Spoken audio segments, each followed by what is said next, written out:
Olá, seja muito bem-vindo aí ao nosso Minuto de Reflexão. Um prazer estar com você. Hoje nós estamos num formato diferente, como você pode perceber. Nós vamos fazer aqui um período de debate no formato podcast. Está comigo aqui o Caio, que vai falar um pouco sobre o trabalho dos diáconos, o Igor com adolescentes e jovens, essa pedreira aí que é trabalhar com jovens e adolescentes. E depois, na segunda metade, está aqui o pastor Sandro. Nós vamos abordar aqui um tema polêmico. O Minuto de Reflexão hoje, com certeza, vai ser um minuto, uma hora, né? De muita reflexão. Fica conosco aí. Eu acredito que vai ser muito edificante para você. Eu vou começar aqui com o Caio. Caio, boa noite, Caio. Você está bem? Como é que você está? Boa noite, pastor. Boa noite aos meus amigos. Então, Caio, eu trouxe você aqui com o objetivo, cara, de falar sobre a importância do trabalho do diaconato, tá? Aí, nesses poucos minutos aqui, a gente vai tentar convencer as pessoas que estão assistindo esse programa, que são diáconos, que eles precisam entender que o trabalho deles é importante, não é isso? Fala um pouco aí da importância do trabalho do diaconato na igreja aí pra gente aí. Bom, pastor, eu acho que o mais importante é a gente entender como é que iniciou o diaconato, né? Como ele se iniciou. Devido à alta demanda da igreja, né? Depois que Jesus ele ressuscitou, certo, e ele foi e deixou o Espírito Santo com a gente, e a demanda estava muito alta de alcançar pessoas. Então, os apóstolos chegaram e falaram assim, a gente não está dando conta, a gente precisa levantar alguns homens que vão até essas mesas, porque nós não estamos dando conta. E não é certo a gente deixar a palavra, né, o estudo da palavra, para ir servir as mesas. Então, você já abordou um ponto aí, o trabalho do diácono, quando começou com Estevão, no caso, em Atos dos Apóstolos, já era um trabalho social, né? Já era um trabalho social, de comunhão mesmo, de fato, né? Na verdade, você... levar a palavra de um jeito mais social, vamos dizer assim. Tem um tema assim, que me chamou muita atenção, nós já conversamos sobre isso em off, sobre recepção de membros da igreja. Nós notamos que na igreja, quando as pessoas chegam, né, pela primeira vez, tem uns diáconos. Fala sobre isso aí, o pessoal está orientado a receber bem o pessoal? Sim, pastor. Na verdade, quando a gente estava conversando sobre isso, certo, eu lembrei de uma irmã que fez parte da nossa igreja. Hoje ela, por questão de saúde, do marido um pouco debilitado, ela está numa congregação mais próxima da casa. Mas ela era conhecida como a irmã do abraço. Então a pessoa, independente do jeito que ela chegava na igreja, ela chegava, né? E essa irmã com um sorrisão ia, abraçava a irmã, seja bem-vinda, tal. Às vezes é tudo que a pessoa precisa, né? Aquela recepção calorosa. E isso já alegrava a pessoa ao chegar na igreja. E óbvio, né? Com o decorrer do culto, sentindo a presença de Deus, a pessoa saiu muito melhor. Então, eu instruo os diáconos que servem comigo a esse tipo de recepção, sempre com um sorriso no rosto, um aperto de mão firme. Como que você está? Boa noite, bom dia, seja bem-vindo. Tem um café, nós somos conhecidos pelo café na JC, né? Então tem um cafezinho, fique à vontade. Essa recepção calorosa mesmo, que eu acho que faz toda a diferença, né? Tem até um relato que o senhor conhece muito bem, de uma irmã que decidiu ficar na igreja devido à atenção que deram pro recém-nascido. Ela tinha chegado, né, e com recém-nascido e tal. E a minha mãe, que faz parte do diaconato, receptiva, falou assim, ai, que coisa linda, neném. E aquilo, falou assim, em nenhuma outra igreja, não estou falando mal de nenhuma outra igreja, mas falou assim, nós não tivemos essa recepção com relação à nossa filha. É aqui que nós vamos ficar. Ou seja, num boas-vindas, a mulher decidiu ficar na igreja. Correto. Aí eu acredito que você, como líder dos diáconos, está fomentando essa ideia do diácono ser, sobretudo, receptivo, né? Eu até hoje eu passo por essa experiência. Quando eu vou numa igreja a qual eu não pertenço, a gente se sente assim com um pato fora d'água, né? Aí o trabalho do diácono, às vezes, se for bem feito, dá essa... Agora eu vou tocar um ponto polêmico, e eu acho que a gente está devendo nisso aí. Com certeza. Santa Ceia domiciliar. Para aqueles que estão enfermos e não podem ir para a igreja. Você é contra, a favor? Pastor, eu sou a favor, mas desde que, como é um assunto polêmico, eu acho que assim, para levar a Santa Ceia não é algo simples, não é verdade? Você pegar, o corpo de Cristo. Mas o trabalho dos diáconos. É o trabalho do diácono. É um corpo e o sangue de Cristo, e você vai levar até a pessoa e ministrar aquilo sobre a pessoa. Então eu acho que assim, dentro do diaconato, eu não estou falando que existem os preferidos, enfim, mas eu acho que aquele que tem mais maturidade na vida espiritual está apto para servir a Santa Ceia. Então isso, né, nós podemos perceber ao longo do dia a dia, no convívio, tal, ver quem dá mais fruto, enfim, porque eu acho que é algo muito... Algo não, né? Não acho. É algo muito importante. Exato, muito santo, muito. Eu não estou simplesmente levando um suco de uva e um pedaço de pão.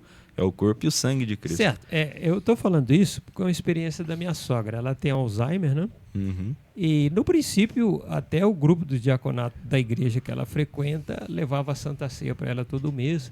Fazia como se fosse um pequeno culto, uma oração, uma ação de graças. E, com o tempo, eles pararam.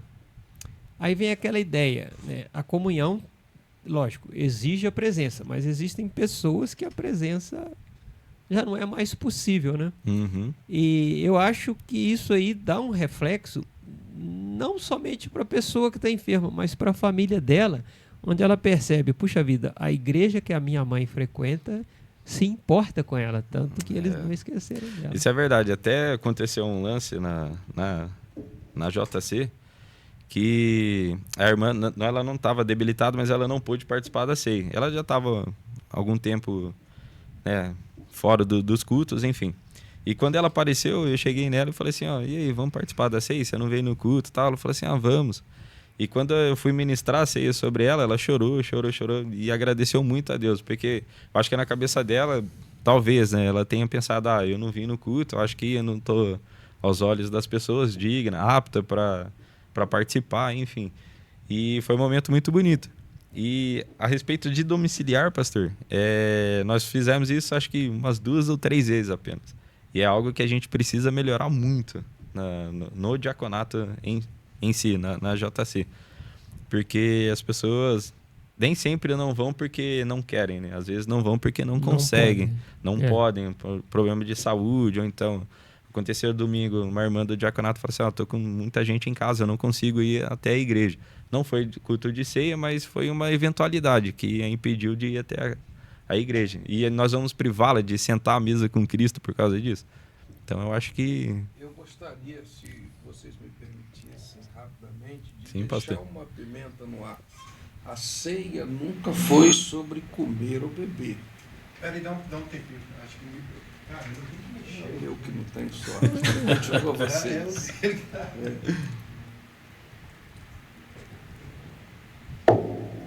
Deixa eu dar parar aqui. Fala no microfone, sabe? Oi. Tá Eu vi ouvindo? que canal que colocaram esse microfone. Tá saindo pra gente aqui. Tá saindo. Lá não tá. Foi até bom que na hora da minha vez não. Oh, Deus tremendo.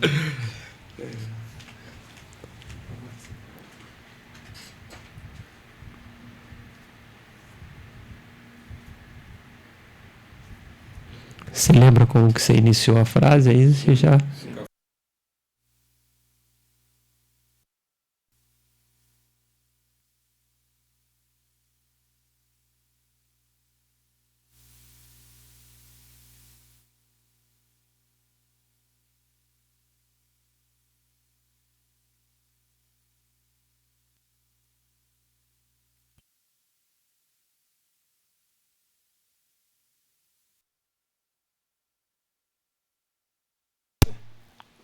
Oi.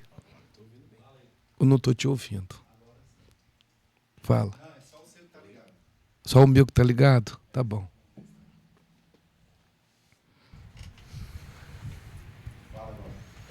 Então, posso continuar? Fala só pra mim, tá ligado? Oi, Glória.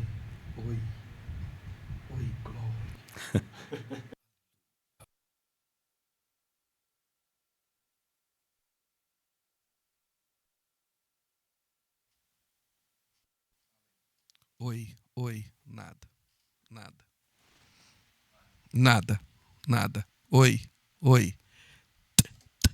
Oi. Agora sim. E eu também. Tá me ouvindo? Sim. Teste. Sim. Oi. Tá tudo todo bem mundo. agora.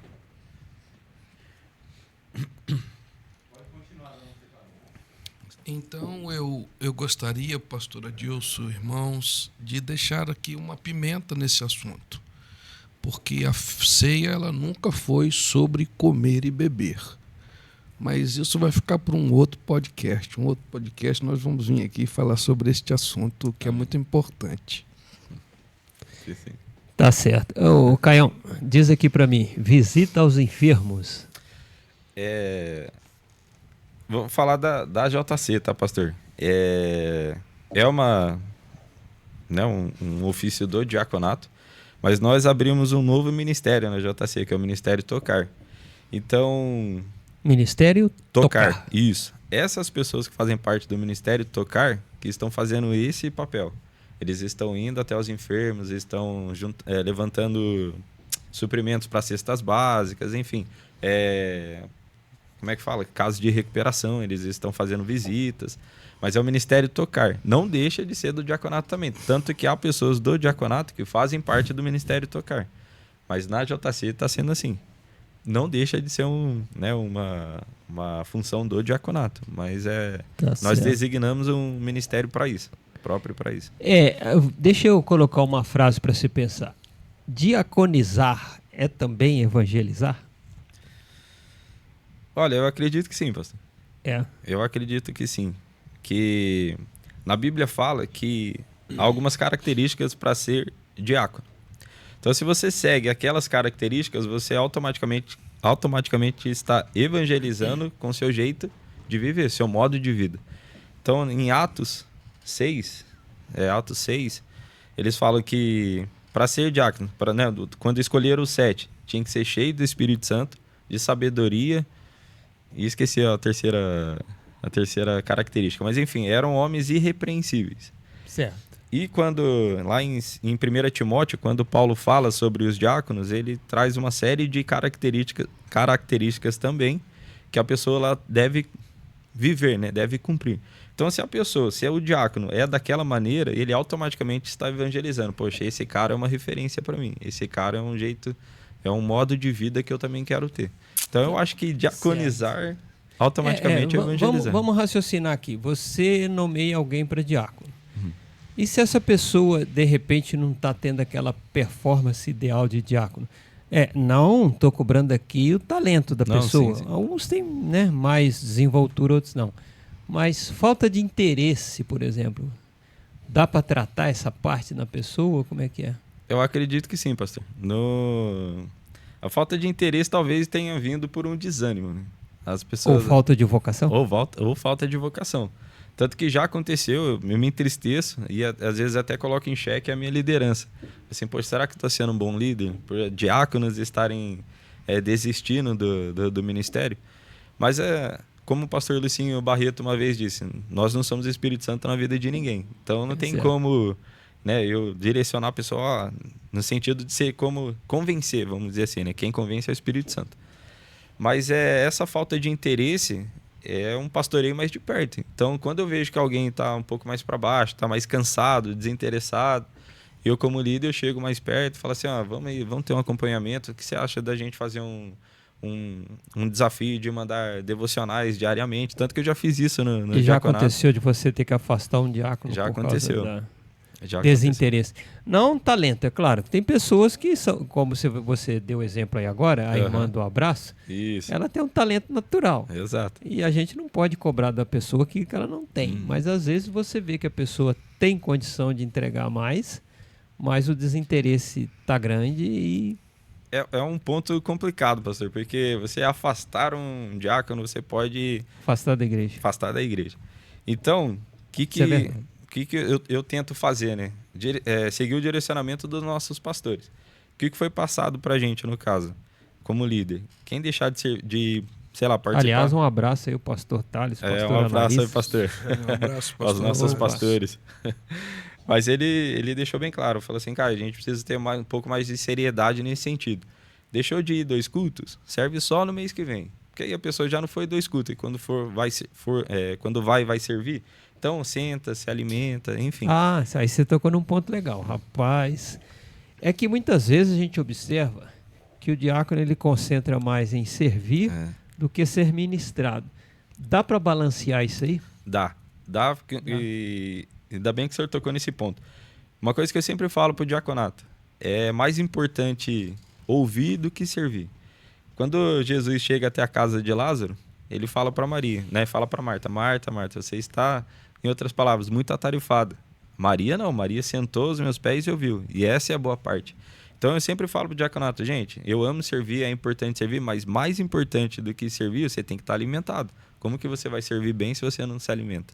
Certo. Então nós fizemos um modelo de escala, só para o senhor entender, certo. Onde o diácono ele serve, por exemplo, quarta e domingo, e ele só volta a servir depois de 2 ou 3 semanas. E isso, certo. Sabe, para não pesar para ninguém, ou seja, eu sei que quarta e domingo eu posso estar escalado, mas depois daqui 2 semanas que eu vou voltar a ser escalado. E nos demais dias ele vai assentar no banco e ser ministrado como qualquer outro cristão. Exatamente. E eu pego no pé para isso. Falo assim, ó, vocês têm que, enquanto vocês não estão servindo, se alimentem, sabe? Se entreguem no louvor, absorvam o máximo que vocês podem. E, logo, paralelo a isso, também para manter alimentado, eu mando direto pregações no grupo do diaconato. Fala assim, e aí, o que o Espírito Santo tem falado com vocês? Enfim, eu tento impulsionar nessa área, nesse sentido. Certo. É bem verdade que um pastor, ele não consegue apacentar, vamos chutar um número aqui, mais do que 10 almas. Quando eu falo apacentar, não é subir no púlpito e pregar. Uhum. Eu, por exemplo, eu sempre falo, eu não sou pastor, eu sou mestre, igual o nosso companheiro aqui.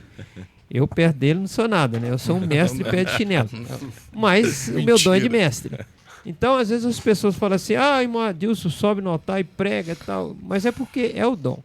O trabalho do pastor, muitas vezes, é muito mais embaixo do púlpito do que em cima. Tudo bem. Aí o que acontece? Ele só consegue pastorear, de fato, 10 pessoas, com muito esforço 20. Nesse ponto entra o grupo de diáconos. Eu gosto de usar muito essa frase, cristianismo com roupas de trabalho. Por exemplo, se você trabalha de mecânica, a sua roupa tem que estar suja de graxa. Se você trabalha na carpintaria, você tem que achar pó de madeira. E o cristão, as roupas dele tem que ser roupas de trabalho.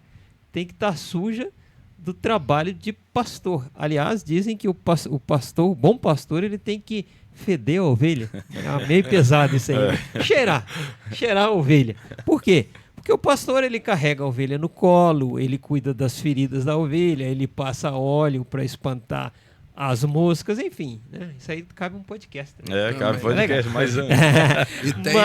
E tem aquela ovelha, pastor Adilson, que ele quebra a perna e carrega nas costas a vida inteira. Eu ia tocar nesse ponto aí, pastor. Verdade.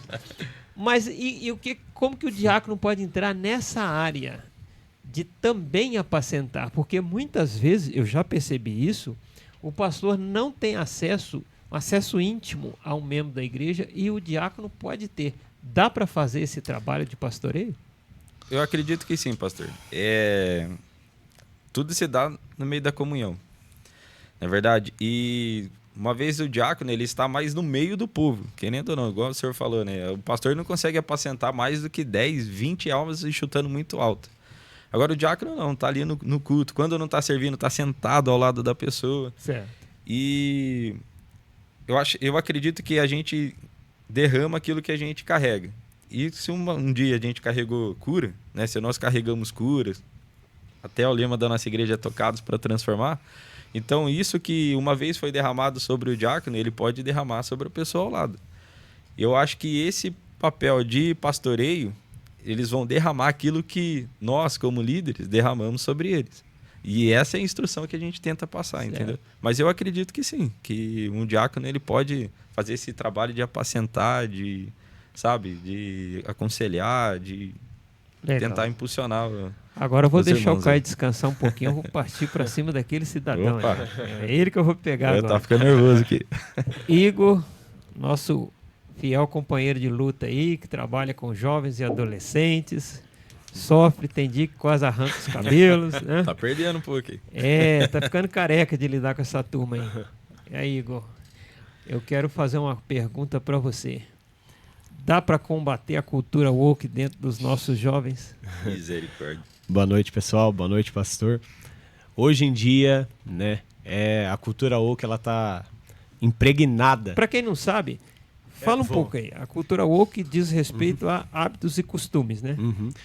Sim, a cultura woke, na verdade, pastor, ela surgiu lá nos Estados Unidos na década de 50, 60, contra, né, é um despertar. Woke significa despertar, acordar, contra, né, a segregação racial que acontecia nos Estados Unidos naquela época. Então, foi um movimento, né, genuíno, a princípio. A princípio genuíno, né? Mas como a gente sabe, o diabo ele não cria nada, mas ele deturpa.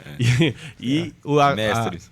Um grupo se apropriou desse movimento, dessa pauta, né, de acordar para despertar, né? Eles colocaram o intuito de despertar contra as pautas conservadoras agora, que, né, o ser humano ele não precisa ficar preso a padrões, não precisa ficar preso a doutrinas, como é que eu posso dizer? Não precisa ficar preso não ter um padrão, por exemplo. Você pode ser o que dogmas, você... né? Dogmas, também. Você pode ser aquilo que você quer. Você pode fazer, de uma certa forma, aquilo que você quer. Por exemplo, você é livre sexualmente. Você tem a liberdade para escolher se você vai querer. Você pode escolher a sua sexualidade. Você pode escolher. Mas deixa eu só dar a cultura woke vai além da sexualidade deturpada. Sim, né? sim. Relação com os pais. Sim. Eles querem acabar mais ou menos com todo... família. Com um padrão construído. É uma contracultura. Isso. E a cultura woke, você falou uma coisa que é muito interessante, pastor. Porque a cultura woke, na verdade, é uma contracultura que transformou a cultura conservadora numa contracultura. Que eles querem transformar, eles são os donos da razão. Hoje o padrão é esse, não precisa ser o padrão tradicional de família, eles são contra os tradicionalistas, né? Contra o padrão tradicional, a estrutura familiar tradicional. Padrão de... Até mesmo na arte. A cultura woke ela é impregnada em várias coisas, né? A gente vê muito no cinema, muito na música. E ela é impregnada o tempo inteiro. E assim, hoje no meio dos jovens, eu acho que esse é um dos maiores desafios. Porque nós ficamos com os adolescentes, com os jovens na igreja 4 horas por semana, 5 horas por semana. E eles são bombardeados pela cultura woke 8 horas por dia na escola. Você está em desvantagem, né? Porque você fica 4 horas por semana e eles ficam, 24 horas. Não é só a escola, né? A televisão, sim, tudo, rádio, todas as mídias. Exato. Eu acho que hoje o acesso à informação, ela é muito posta, ela é muito vasta. E a informação, a estratégia é bombardear eles com essa contracultura. Bombardear. E assim, o que eu acredito hoje, que o que dá para combater? Dá para combater. Eu acho que a verdade manifesta a justiça. Eu acho que quando a gente apresenta Jesus de uma maneira genuína para eles, de uma certa forma, introduz métodos lúdicos, introduz métodos que vão fazer eles se interessarem por aquilo, de fato, por Jesus, aí a gente consegue combater a contracultura. Difícil falar a língua deles? É muito difícil, pastor do céu. Eu fico dentro daquela sala com eles, nos cultos, eu não entendo o que eles falam às vezes. Eu falo, gente, e eu sou novo, né? Eu tenho 31 anos, mas mesmo assim, eu pego um adolescente de 13 anos para conversar, eu preciso de legenda às vezes. Dá choque. Dá muito, muito choque. E quando eu falo que, por exemplo, na minha adolescência não tinha WhatsApp, meu Deus, como você é velho! Eles gritam assim, mas... Eu creio assim, Igor, que eu tenho uma experiência muito interessante com isso, um testemunho que eu não vou contar agora, que não dá tempo. Mas eu acho que é importante mesmo, pastor Adilson, eles verem que isso é uma verdade na nossa vida. Uhum. Não é um teatro, não é um faz de conta. Eles têm que ver verdade naquilo que a gente diz. Tá aí. Diz para mim aqui, é possível você tornar os jovens que você pastoreia, porque é um pastoreio, certo? Uhum. Influenciar ou ser influenciado, essa é a questão. Até o momento você está falando que eles são influenciados pela cultura woke, pelo ambiente que eles vivem, pela mídia, nós já falamos disso aqui. Mas dá para você fazer aquela limpeza mental neles e fazer com que eles influenciem na escola onde eles estiverem com a cultura cristã? Pastor, dá. Eu acredito que dá. Lá na igreja, a gente, por exemplo, tem um testemunho grande sobre isso, né? É um adolescente que está lá, Um abraço para você, Juan, se você estiver assistindo. Eu até falo que ele é meu filho. E eu acredito assim que a gente só consegue, o Espírito Santo, que quem convence é o Espírito Santo, mas a gente apresenta ele, o Espírito Santo. Peraí, me perdi. Tem como cortar? Volta Volta aí. Você me dá uma parte, Igor. Estou com algo queimando no meu coração. Claro. Eu, há um tempo atrás, tive uma mãe que me procurou desesperada, porque o filho dela era o maior divulgador da cultura woke lá em Cachoeira Paulista. E ela não sabia o que fazer, ele tinha práticas que eram contrárias a tudo aquilo que a gente crê e pensa. E ela tem uma pousada lá em Cachoeira Paulista, um abraço para ela, e eu fui lá conhecer o rapaz. E ela disse que ele não ia querer me conhecer, e eu fui assim mesmo e conheci. Coloquei ele no meu carro, começamos a andar juntos. Andamos juntos para tudo quanto é lugar do país durante 3 meses. O menino está totalmente transformado, líder de jovem dentro da igreja hoje. Isso é uma coisa que você Glória a tocou Deus. muito no assunto. Igual, eu estava falando acerca do adolescente lá. Ele estava um adolescente de 15 anos que não tinha uma estrutura, né, uma figura paterna muito boa. Uma deficiência. Deficiência nisso. Era um adolescente que começou a ter contato com conteúdos sexuais, começou a viver a vida como os adolescentes, né, querem viver. E eu estava fazendo a caminhada, eu encontrei com a mãe dele, com ele. Ele sempre gostou muito de mim. E eu falei, vai na igreja, fiz o convite, eles decidiram voltar para a igreja. Pastor, o que conseguiu mudar a cabeça dele foi o convívio.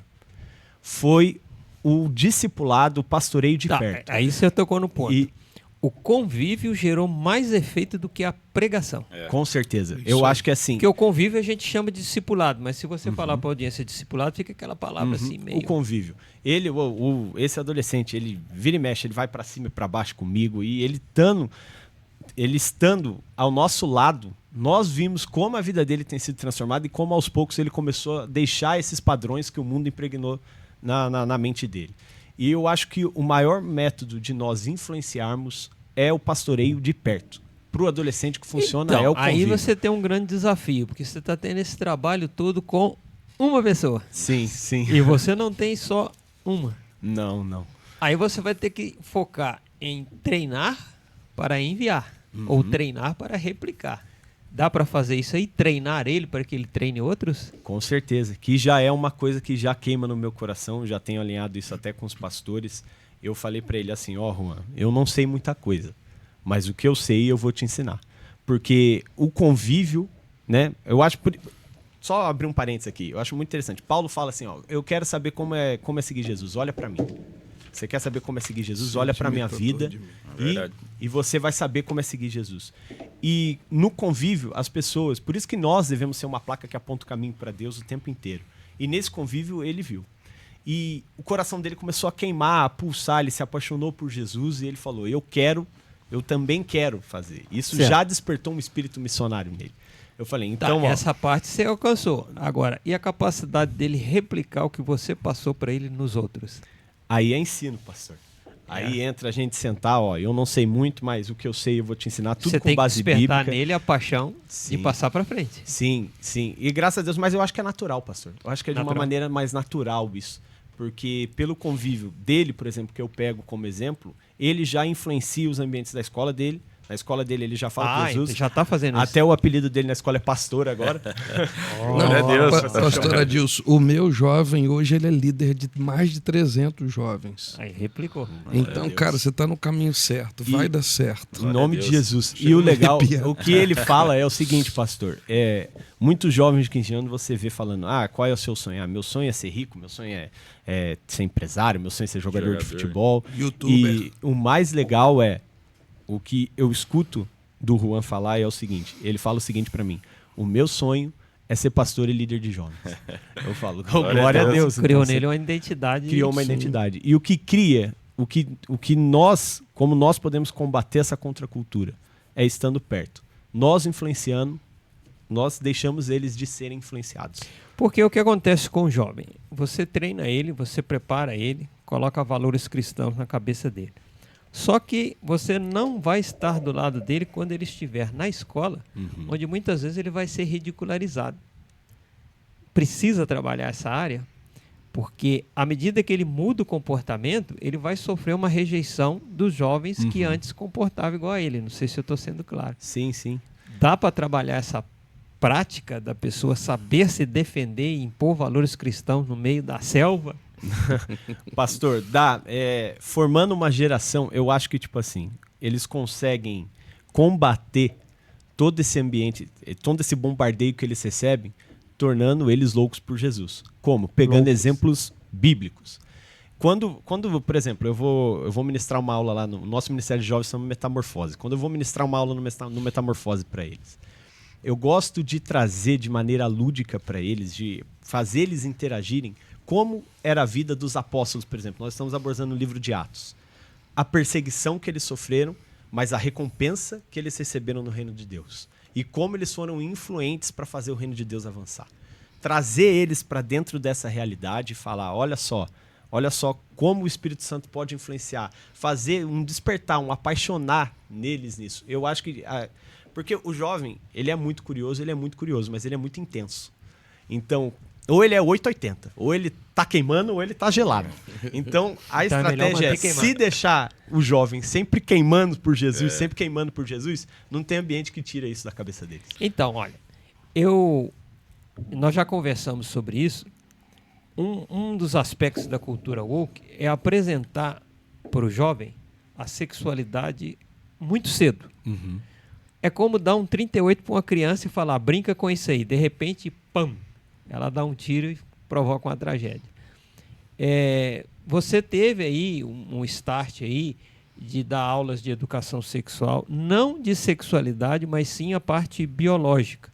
Porque você vê crianças aí, eu digo crianças, que 14 anos para mim é criança, que já tiveram uma experiência sexual, certo?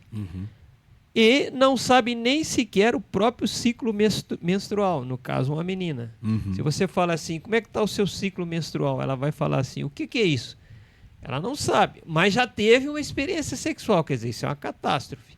Você deu umas aulas, deu uma introdução, como que o pessoal recebeu essa orientação aí? Pastor, tudo que envolve o conteúdo sexual, eles ficam, uau, que legal. Eles são muito curiosos. E eu pude perceber o seguinte, eles de fato eles são bombardeados, mas falta conhecimento básico. O básico eles não sabem. O básico eles não sabem. Porque a cultura woke impregnada muitas vezes nas escolas hoje, a ideia não é apresentar a sexualidade biológica, mas aquilo que eles podem ser, aquilo que eles querem fazer e por aí assim. Consequências não se fala não nisso. se fala em consequência, né? Nós vivemos isso, Adilson. Sim. O pós-guerra, sexo, drogas, movimento hippie. Movimento hippie. Nós vivemos isso também. O famoso Woodstock. E quando eu, né, eu e a minha irmã, nós abordamos esse tema com eles dentro da sala do Metamorfose, eles ficaram muito assim, impressionados, por incrível que pareça, por algumas coisas que eles não sabiam, mas muito curiosos também.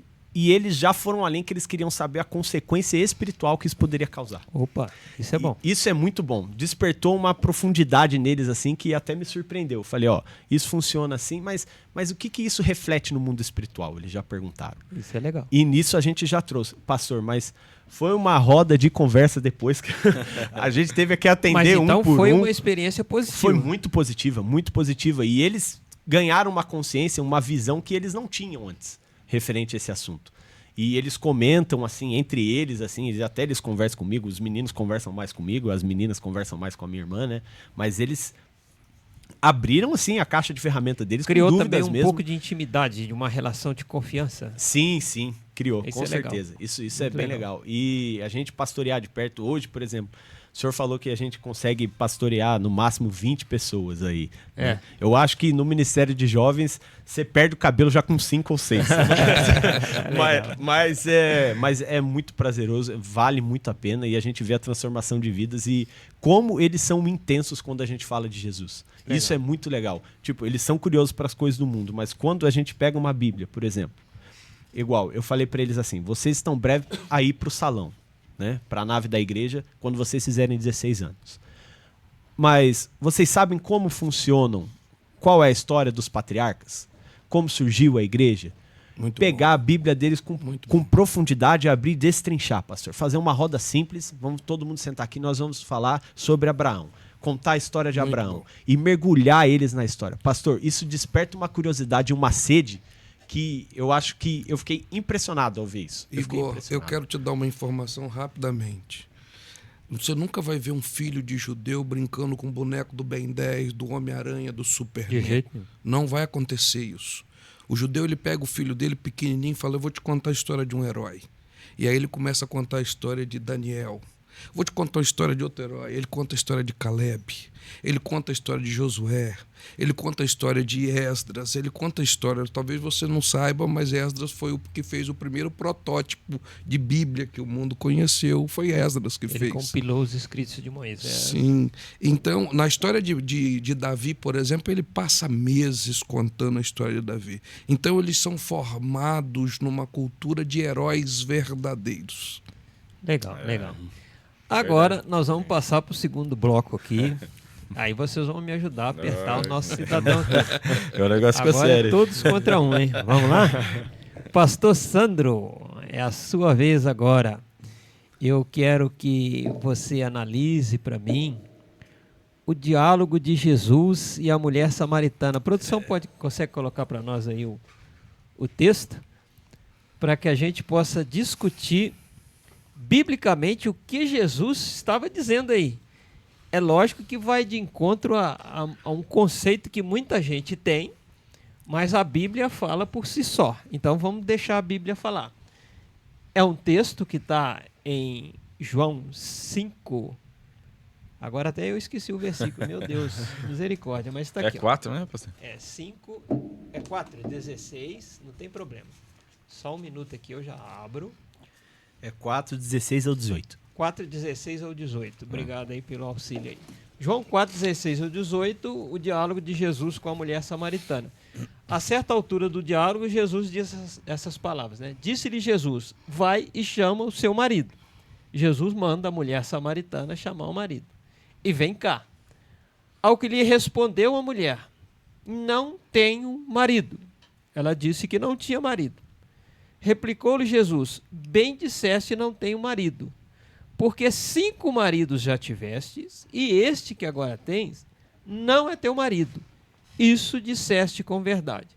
Eu quero me atentar e me apegar no fato que Jesus fala para a mulher samaritana que ela teve 5 maridos. Ela teve. Eu não sei se ela ficou viúva 5 vezes, mas ela teve 5 maridos. Eu acredito que Jesus aí está reconhecendo 5 casamentos que essa mulher teve. Depois você me corrija, eu vou só dar a introdução. E ele diz: este que agora tem não é o seu marido. Ela estava numa situação de ou adultério ou de fornicação. Aí o pastor Sandro vai tentar explicar para nós por que ela teve 5 casamentos válidos e o 6º não foi válido. Pastor Sandro, a bola está com você aí agora. Se vira. A paz do Senhor a todos os irmãos, meus amigos aqui. E eu primeiro quero começar dizendo que eu sou um homem de 54 anos de idade, casado com uma moça de 27 anos, linda, muito bem casado. Assim como o pastor Adilson também o é, casado com uma jovem senhora muito bonita, de boa postura. Assim como meu sogro, que deve estar me ouvindo agora, também é casado com uma mulher que, se não fosse essa mulher, ele não seria quem ele é. Então, assim, para mim é muito fácil, pastor Adilson, abraçar determinadas causas e dizer assim: a Deus ele repudia o divórcio. Entendeu? Seria muito conveniente para mim. Só que eu acho que nós chegamos no momento de abandonar o evangelho das conveniências. Esse texto, por exemplo, durante muito tempo ele foi interpretado da maneira errada. Dá para você explanar a maneira que as pessoas interpretavam? As pessoas entendem que esse texto, por exemplo, justamente me perdoa que a mulher teve 5 maridos e agora ela está com um homem que não é dela. Eu já vi pregação que diz que ela estava desesperada pegando o marido dos outros, de outros, estava criando confusão. A realidade é a seguinte, vou falar bem rápido. O livro de João é um livro diferente dos outros evangelhos sinóticos. Todos os outros estão repletos de milagres, enquanto do livro de João só tem 6. João, ele se prendeu muito mais a explicar, deu muito mais atenção naquilo que Jesus falou do que nos milagres que Jesus fez. Ele deu muito mais atenção para os ensinamentos de Cristo do que os milagres praticados por Cristo. É um evangelho que foi escrito para crente de verdade. Essa história começa, pastor Adilson, há muito tempo atrás, quando judeus e samaritanos tiveram uma discussão a respeito de aonde se deveria adorar. O nosso povo diz que é na montanha, o povo de vocês diz que é no templo de Jerusalém. E aí começou essa discussão. Uns dizem que a parede tem que ser pintada de branco, outros dizem que ela pode ser pintada de preto. Uns dizem que pode usar tatuagem, outros dizem que não pode usar tatuagem. Uns dizem que tem que rapar a perna na minha época, outros dizem que não pode rapar a perna. E isso gerou uma divisão. E eles começaram a se dividir, se separar em todos os sentidos. Aí um falava paz do Senhor, o outro paz de Cristo, o outro paz de Deus, o outro graça e paz. Todos jargões para irem se diferenciando uns dos outros. Certo. Agora deixa eu vou lá onde você está querendo. Eu quero saber aqui a diferença entre divórcio e o repúdio. Sim, eu aconselho todos que quiserem saber desse assunto a lerem um livro do Dr. Alderino Nelson Rocha, que é uma das maiores autoridades no assunto evangélico nesse país. Nem João Ferreira de Almeida fez o que ele fez. O material, o compêndio de materiais dele é fenomenal. Ele tem bíblias comentadas versículos a versículo, que inclusive tem versículo de 3 linhas, Igor, que o comentário é 3 páginas. Ele fez esse trabalho. Então, assim, ali nesse livro tem muita explicação. Mas o que acontece nesse texto, pastor Adilson? E eu também quero trazer um outro texto. Na realidade, ali, o diálogo de Jesus com a mulher, eles estavam falando sobre adoração. Não tinha nada a ver. Quando você lê o texto, depois, com calma, vocês vão ver que eles estão falando de adoração. E no meio da adoração, Jesus introduz essa pergunta. Você já teve 5 maridos e o que você tem agora não é seu marido. Quando você vai ler o livro de 1 Reis, capítulo 17, você vai entender do que ele está falando. Os 5 maridos que ela está dizendo são 5 ídolos que foram introduzidos em Samaria quando os samaritanos foram conquistados pelos sírios, pelos babilônios. E eles entraram e introduziram os seus ídolos, e os seus ídolos começaram a ser adorados.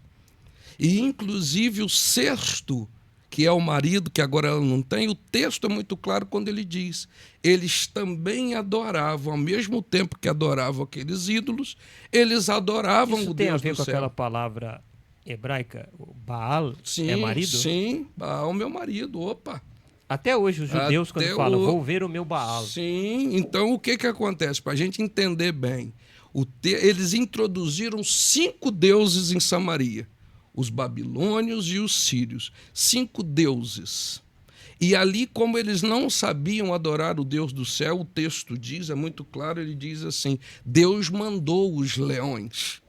E os leões comiam as pessoas. Sabe aquela história que você sai de manhã cedo de casa e diz: eu vou matar um leão? Só precisa matar leão quem não sabe adorar a Deus.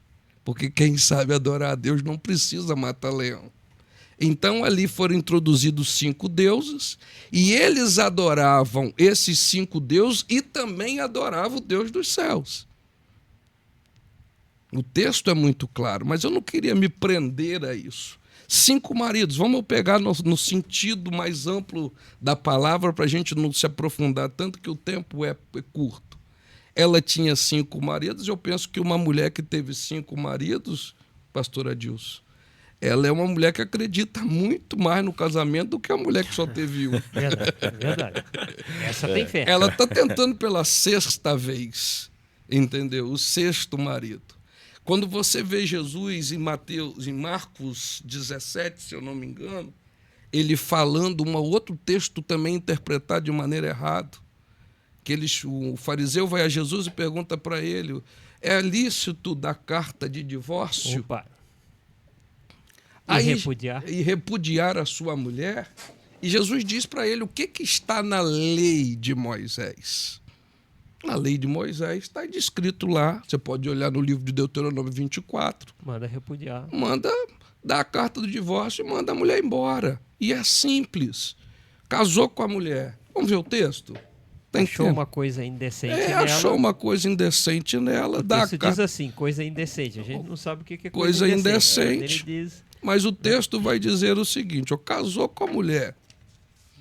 Aquele rei, espera aí que eu vou achar o texto rapidamente. enquanto o pastor Sandro fala, eu vou explorar um pouco o assunto até ele achar o texto. Está aí. aqui, está na mão. Já achou? Tá. Pode falar, manda ver. Deuteronômio 24 diz assim: é a lei. Pra vocês terem uma ideia, em Levíticos Deus promulga a lei, em Deuteronômio é regulamentação da lei, e em Crônicas é a promulgação, é a publicação da lei. Deuteronômio é regulamentando a lei, diz assim: quando um homem tomar uma mulher e se casar com ela, então será que, se não achar graça em seus olhos, por nela encontrar coisas indecentes, dar-lhe-á a carta de divórcio. Fará a carta de divórcio, ele lhe dará em sua mão e a despedirá da sua casa. Agora, nós não vamos ter tempo, esse assunto é polêmico, né? Seria legal a gente ir direto no hebraico para saber se está escrito divórcio ou repúdio. É divórcio. É Que eu não a trouxe palavra hoje, é a palavra divórcio. divórcio. O problema de Deus, deixa eu explicar, que o senhor me fez uma pergunta, eu não expliquei, agora eu vou entrar nela. O problema de Deus, é claro que Deus não quer que ninguém se divorcie. Deus não quer que ninguém... O Senhor aborrece o divórcio. Deus aborrece, Deus não quer que a pessoa se divorcie. Mas o problema de Deus nunca foi com o divórcio, e sim com o repúdio. Quando Jesus fala sobre o divórcio com ele ali, que ele pergunta, Jesus também, como aqui não está falando de maridos, e sim de adoração, quando Jesus fala do divórcio, o texto Jesus está falando de avareza. É da avareza que estava no coração deles. Explica para nós, no caso do repúdio, não havia partilha de bens. Isso que eu ia explicar para você agora. Qual que é o problema do divórcio? Que eles não queriam dar o divórcio. Porque quando você dava a carta de divórcio, você teria que dar bem para as mulheres. O que o camarada fazia? Ele tinha uma esposa e ela começava a ter filho, que as judias tinham muito filho. Tinha 10, 12, 13, 15 filhos. E aí a mulher com 10, 12, 13, 15 filhos, ela ficava com uma aparência não tão agradável aos olhos. Olha o texto que nós acabamos de ler agora. Tá, sem querer te cortar, mas te cortando. Quando casava, recebia um dote. Sim. E se separasse, deveria devolver esse dote. Sim, o dote e também partilha de bens. E o que acontecia? Ao invés dele se divorciar da mulher, ele repudiava aquela mulher, trazia uma outra, se casava com ela, e aquela mulher ficava dentro daquela casa sendo humilhada. Muitas vezes ela desaparecia misteriosamente, outras vezes ela mesmo se dava fim, porque a situação era complicada. Nós temos casos, inclusive na Bíblia, de mulher dentro do casamento numa situação que ela não comia mais, de depressão. Nós temos casos de casamento com depressão na Bíblia, não por causa de repúdio, mas nós temos casos. Então, isso abominava a Deus. Aquela mulher sendo maltratada, aquela mulher muitas vezes sendo desaparecida. Isso é que era a abominação de Deus. Pastor, não tem ninguém que entenda que casou mais no mundo do que um camarada chamado Salomão. 1000 mulheres. 1000 casamentos. Tá bom para você? Muita sogra para aguentar. Só que eu vou muita dizer uma coisa que ninguém nunca falou. Aqueles casamentos, na sua grande maioria, eram prisões para aquelas mulheres. A mulher ela vai para o casamento com muito mais expectativa do que o homem.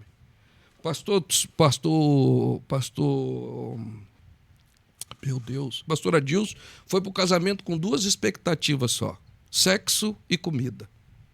A Silvana foi um cavalheiro, um homem no cavalo branco, flores, bombons.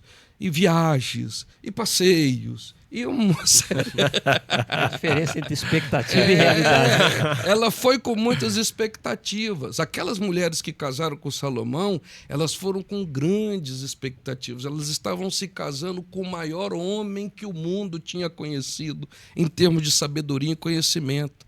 A maioria delas, Igor, só teve com ele uma única vez e passou a vida toda presa dentro daquele casamento, frustrada, sofrendo, sem poder se desvencilhar daquilo. Isso que Deus abomina. Então é assim, de novo eu vou dizer, até o próprio Deus agora vão me apedrejar, mas até o próprio Deus tem uma situação de divórcio e de repúdio mal resolvida. Mas eu não quero entrar nesse assunto agora também, não. O próprio Deus tem. Não, mas só para quem está assistindo a gente pensar, a Bíblia fala que Deus deu para Israel carta de divórcio e repudiou. E repudiou. As duas coisas. E sim. E depois ele tentou consertar e a emenda ficou pior do que o soneto. Que agora só vai ser arrumado agora no fim dos tempos. Mas eu não quero, isso é tema para outro podcast. Então, o que acontece? O problema de Deus, de novo, eu vou dizer para quem está nos assistindo, Deus fez o casamento para ele durar para sempre. Mas Deus não quer.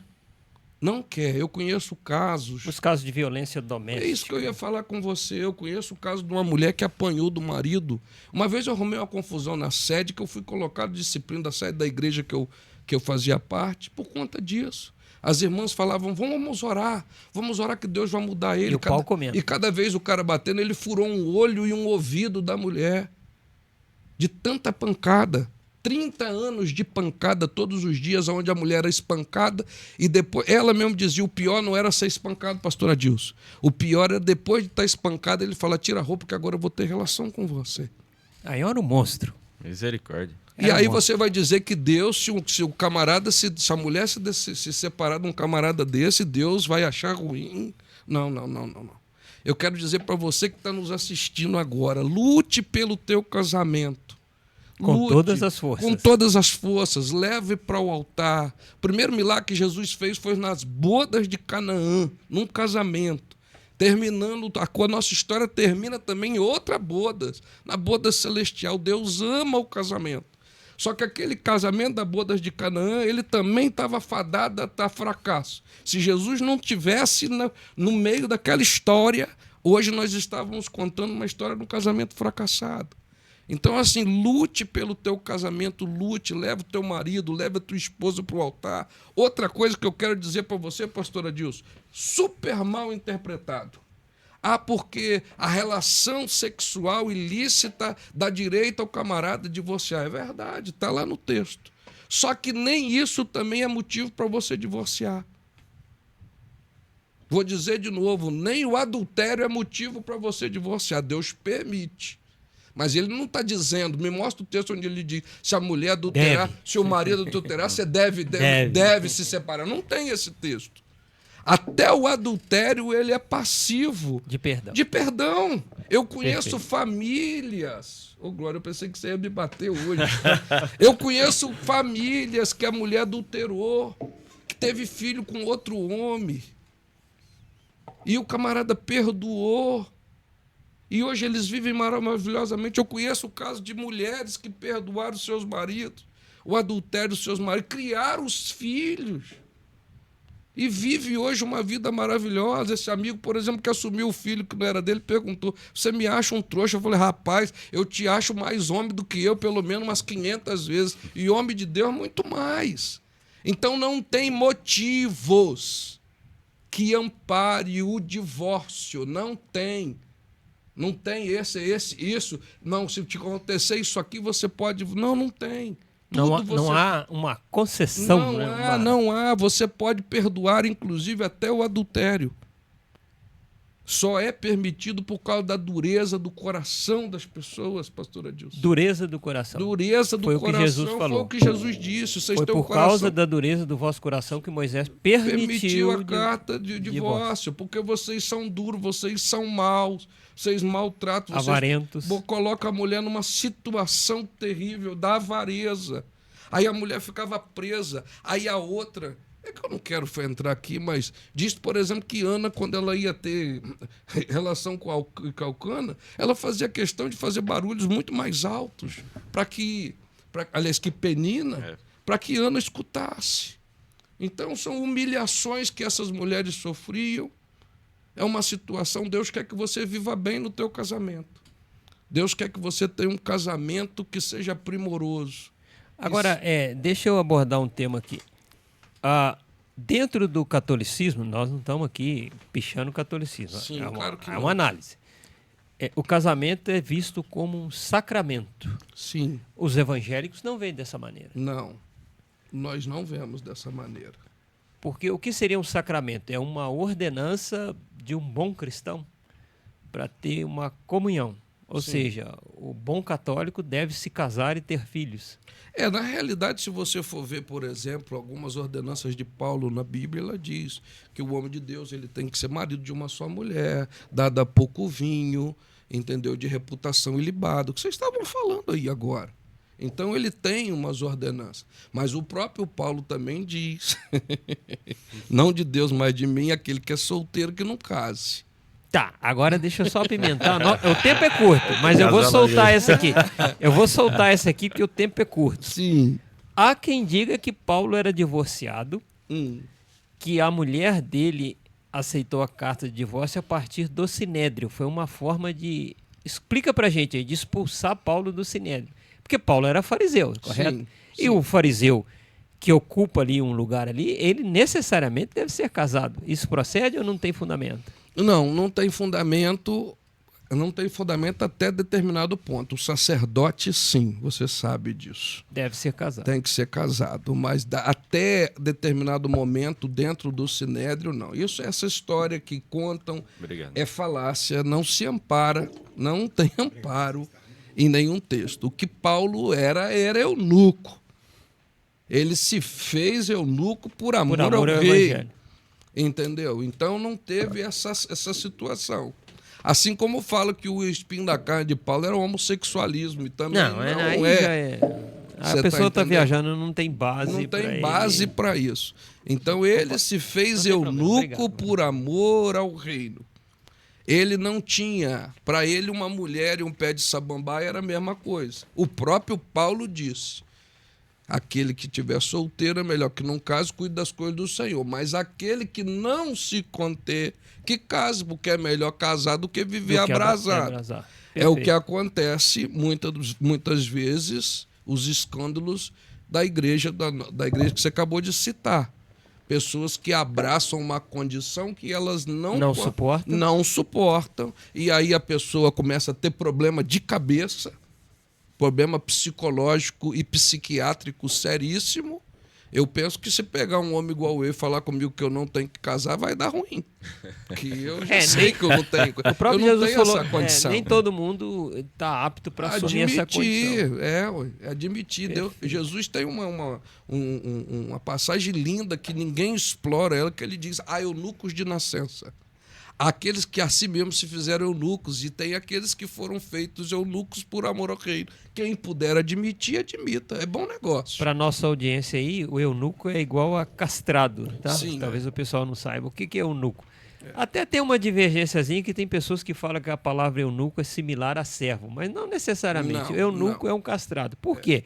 Imagine você faraó com várias esposas, igual o pastor Sandro colocou aqui. Às vezes ele conheceu a esposa dele uma única vez. E o cara que toma conta do harém é um cara inteiro, vamos dizer assim. Sim. É claro que vai dar adultério. Então ele era castrado para não correr esse risco. Mas nós precisamos também deixar bem claro, pastor Edilson, isso é para um outro podcast, isso é muito libertador para a comunidade homossexual, tá? Nós precisamos deixar claro que esse eunuco castrado ele não era pego à força. Tá? É verdade. Ele não era pego à força, ele queria, ele se dava esse trabalho, entendeu? Às vezes até para ascender um cargo de confiança.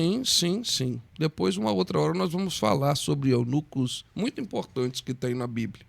Mas, assim, voltando ao assunto, então, Deus, ele abomina o repúdio. Deus gosta de coisas diferentes, de coisas certas, sérias. Se você não quer mais, você não está vivendo bem, Eu sei que isso aqui muita gente vai me crucificar. Eu conheço, estou tratando um caso agora, pastor Adilson, de um camarada de uma conduta que você fica de boca aberta. Um casamento de quase 40 anos, aonde ele prega para todo mundo que não, o Deus abomina o divórcio e o repúdio. E o camarada tem uma sessão de amantes, todos os tipos, todos os jeitos. Inclusive as esposas dos amigos. Também é amante do camarada, mas ele está lá dentro da igreja com a esposa dele, bonitinho com os filhos, porque não pode separar, porque Deus abomina o divórcio. Aí a mulher do camarada já teve 3, 4, 5 AVC. Revoltada, Cada um deprimida. amante que ela descobre é um AVC que ela tem, mas está tudo certo, não pode separar, porque Deus abomina o divórcio. Casamento é uma aliança entre um homem e uma mulher. A partir do momento que você teve alguma coisa fora daquela aliança, aquele casamento ele já não existe. Quebrou ali. Quebrou a aliança, meu amigo. Eu acho engraçado ter um empresário de São José dos Campos, que é claro que eu não vou citar o nome dele, ele bate no peito e falou: eu tenho 38 anos de casado. Só que eu sei que ele mantém uma amante há mais de 20. Casado com quem, né? É isso aí. Então, com quem será que ele é Olha, casado? pessoal, o assunto é extenso, mas o nosso tempo está chegando ao final. Quero agradecer. Opa, deixa eu dizer pode uma outra coisa para deixar claro. Lute pelo teu casamento. Lute. Não tem nada dentro do casamento que não possa ser solucionado. Você que está tendo dificuldade com o teu marido, no teu casamento, eu já tive no meu. Eu acho que o pastor Adilson também já deve ter tido no dele. Tem dificuldades no casamento, lute pelo teu casamento, não se divorcie. Não repudie seu marido, não repudie a sua esposa. Mas para você que está vivendo violência, é importante dizer isso, pastor Adilson. Para você que está vivendo violência dentro do seu relacionamento, seja ela de qualquer cunho, para você que já viu que a coisa está passando dos limites. Não tem saída. Não tem saída. Perfeito. Um dia Moisés deixou Zípora no meio do caminho, ela era violenta. Ela praticamente castrou os filhos. Está no texto da Bíblia. Moisés, Moshe Avino, o grande libertador do povo, era divorciado? Sim. Um dia Sara morreu. Eu sei que você vai me bater agora. E foram avisar Abraão que Sara tinha morrido, porque ele morava numa cidade e Sara morava em outra. Mas isso aí é para outro podcast. É para outro podcast. Então, pessoal, eu quero agradecer aqui a presença do Caio, do Igor, do pastor Sandro aí. E eu espero que os nossos ouvintes aí tenham pelo menos despertado a curiosidade e o interesse para aprofundar no tema, que esse é o nosso objetivo. Não dá para encerrar um tema desse. Se você quiser deixar algum comentário aí no vídeo, alguma observação que você acha importante, uma sugestão, eu agradeço.